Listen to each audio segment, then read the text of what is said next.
Welcome back for another episode of Divinal Intervention, the podcast. Now, when we were last together, we issued our penultimate episode on the history of ska music, covering the UK revival of ska. And rest assured that the third part of that three-part series will be coming up in a few weeks. But in the meantime, in between time, our show must go on.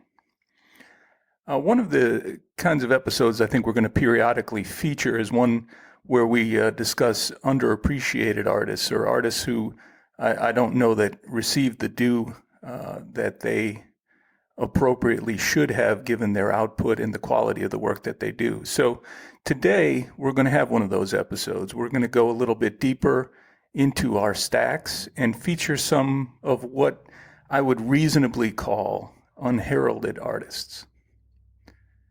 Now, because we've been a bit heavy in this podcast on classic rock and post-punk and, again, recently ska, it's probably fair for you to assume that female artists are unlikely to be a topic for our podcast. But you would be wrong, dear listener. So in this episode, we're going to cover 5 female artists that I don't believe have gotten the level of attention or acclaim that they deserve.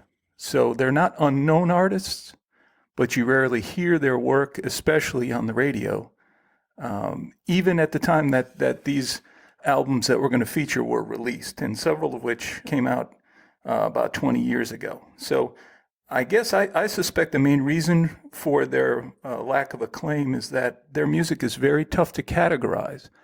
They're lumped into the broad category of alt country or Americana or just generally folk or alternative. And that leaves them off of, many of the kind of pigeonhole playlists that we have on the radio, even on satellite radio. And it really is kind of laziness more than anything else. But that's really what this podcast is designed for, maybe to bring attention to some of the artists or some of the output of these artists that you may not have had access to in other ways. So regardless, I believe that the artists we're going to feature today have been kind of unfairly overlooked, and I wanted to feature them in an episode. So this is that episode. So let's get started, shall we? Before we get into this, I do want to point out that each of these artists have great deal of output. Several of them have, I think, upwards of 10, 12 solo albums. But we're only going to feature songs off a single album, just to kind of keep it manageable and to entice you to go and dig deeper and find out what other albums you may have encountered with these artists. So first up is Victoria Williams. Interestingly, Victoria Williams is probably best known for her health struggles back in the mid-90s. Her health issues really brought attention to the fact that many recording artists did not and do not have health insurance. And so several of her fans and artists who had a great deal of respect for her and who understood the challenges that she was facing financially put on an album called Sweet Relief. And it was a benefit album where her contemporaries showed, as I said, just showed appreciation for her art, and at the same time were doing some social good. So on her 1994 album, Loose, I think she really highlights not only the quality of her songwriting and her unique style, but also just kind of that rural Southern sensibility that she has that really makes her in particular difficult to categorize or pigeonhole musically. And so she is among those that just gets deemed alt country, and people have a difficult time getting beyond that. So this first song we're going to feature is the one that actually Pearl Jam covered on the Sweet Relief album that we talked about, and this is Crazy Mary. Out of the town, on the wrong side of the tracks. Sometimes on the way into town, we say, Mama, can't we stop and give a ride? So Victoria Williams' album Loose contains a really, really broad variety of styles, a lot of different subject matter. And so I wanted to feature this one here because it actually incorporates the Tower of Power horns. No kidding. So here's Tower of Power helping out Victoria Williams on You Are Loved.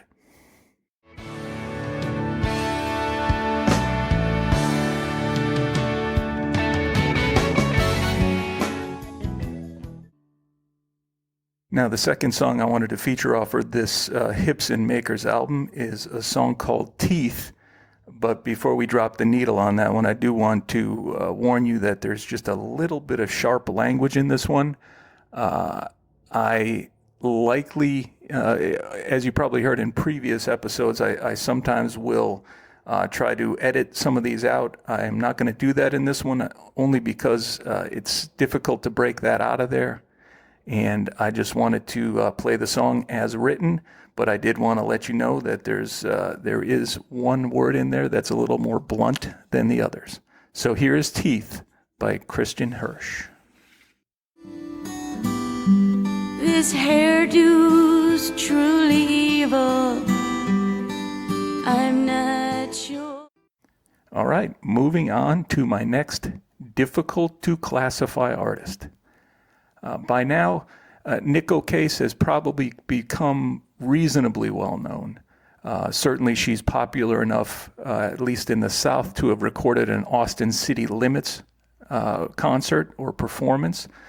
So she is not completely unknown, and she is a prolific artist.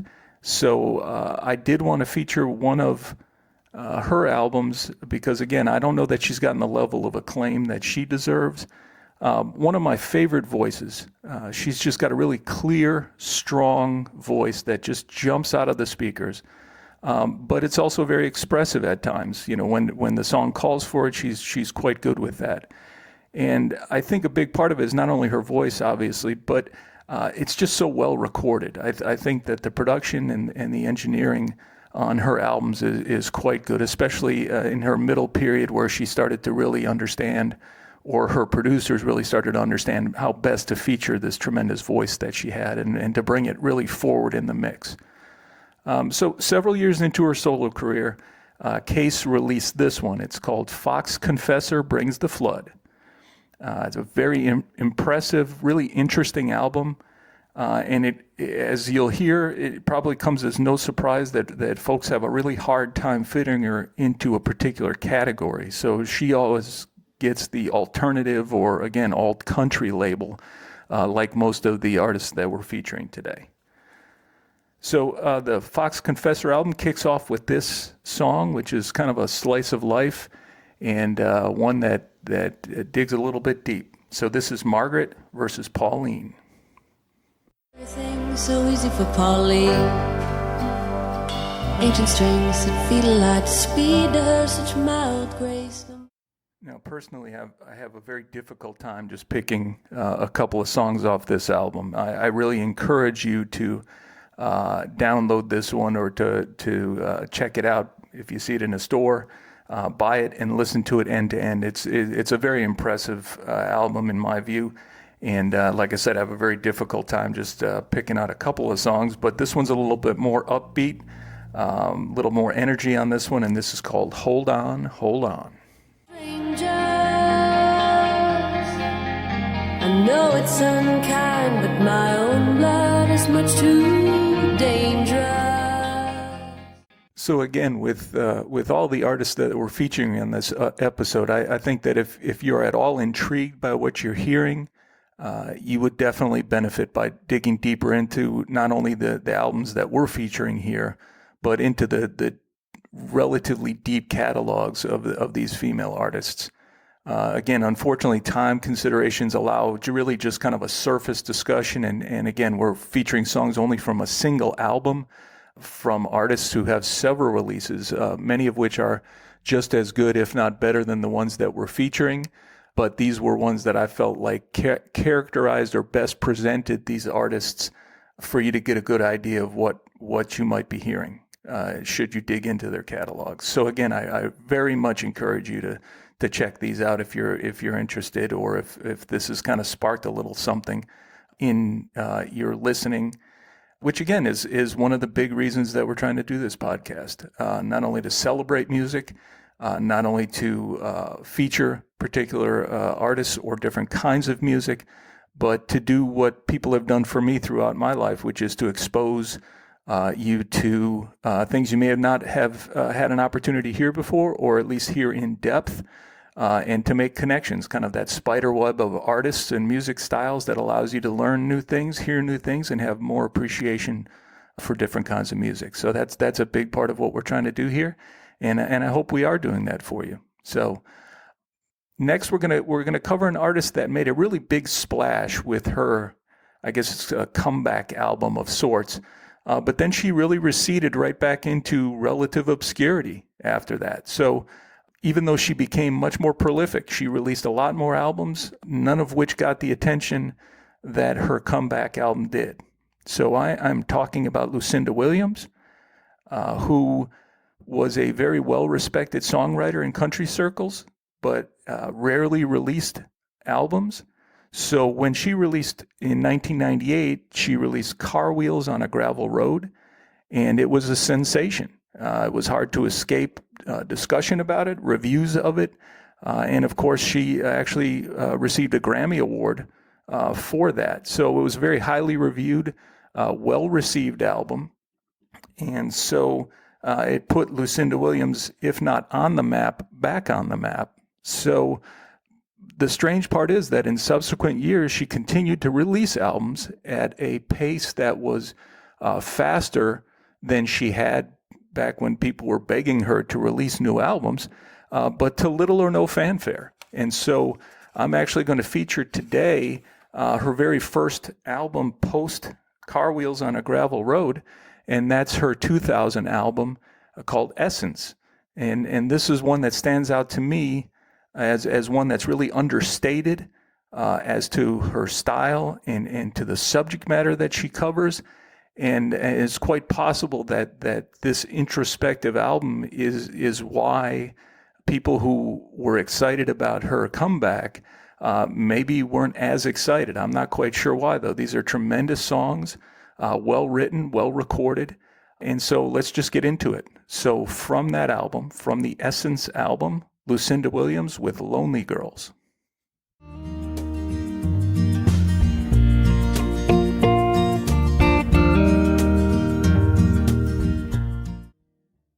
Now, one of the reasons I suspect that Lucinda Williams has not consistently been featured either in country circles or on maybe alternative radio is that, let's be honest, I mean, she has some really gritty subject matter.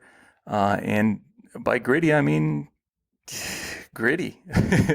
The album that follows Essence is one called World Without Tears. And it is a listen that is quite difficult at times.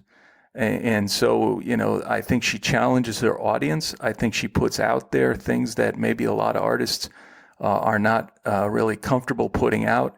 But I think that's what makes her a very, very interesting artist, and one that I really wanted to bring to your attention, or bring to your attention the fact that after Car Wheels on a Gravel Road, she continued to record some really quality stuff. So definitely look into it. So one last one from Lucinda Williams off the Essence album released in 2000. This is a song called Blue.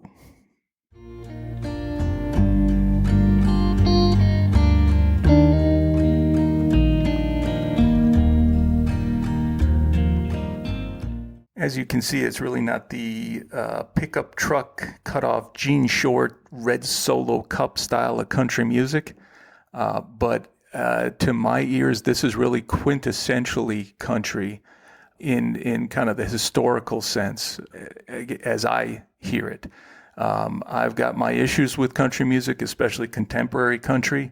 And I think it's because there is not, generally speaking, a broad subject matter covered in country music these days, but I think that there have been times where it has been very deep, very heartfelt kinds of music, and I think Lucinda Williams fits right into that. But it certainly does not sell records, let's be honest. So, moving on. All right, now this is probably the best known of our quote-unquote overlooked artists today, and that is Susan Tedeschi.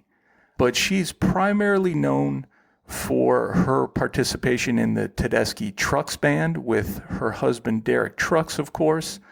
But hey, at least she gets top billing in that band. I did want to introduce you, if you're not familiar, to some of her solo work, though, because I find that it is also very much worth a listen. And the featured album today from Susan Tedeschi is Wait for Me. And we will kick it off. The first song from Susan Tedeschi we're going to feature is Wrapped in the Arms of Another.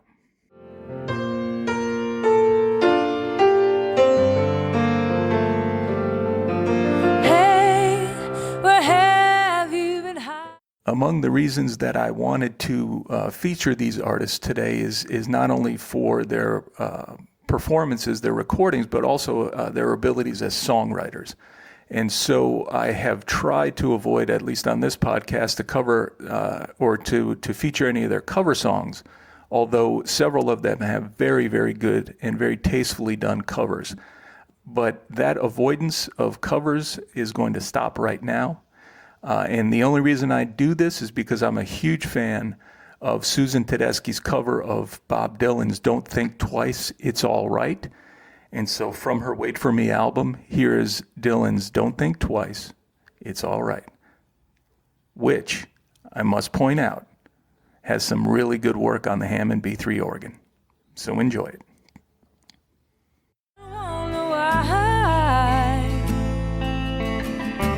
It'll never do somehow.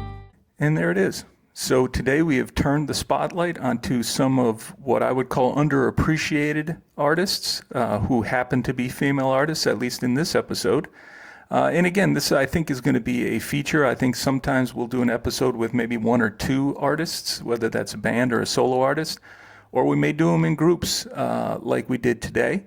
I just hope you enjoyed it. I hope that if you've heard something that intrigues you, you dig into the stacks and find more out about the artist and about these recordings. And as noted several times, and you're probably sick of me saying it, we have the final episode, part 3 of our ska feature. This one, aka Skankin' in the USA, will be next. And that'll just be dropped in a couple of weeks, so look forward for that. And I am certainly looking forward to that one because, again, ska music, one of my favorites to feature. And I'm excited about talking about some of the American artists who brought back ska in the late 80s, early 90s for what is considered third wave ska by most. So look for that. But ciao for now. This has been Divinal Intervention, the podcast. Have a great week.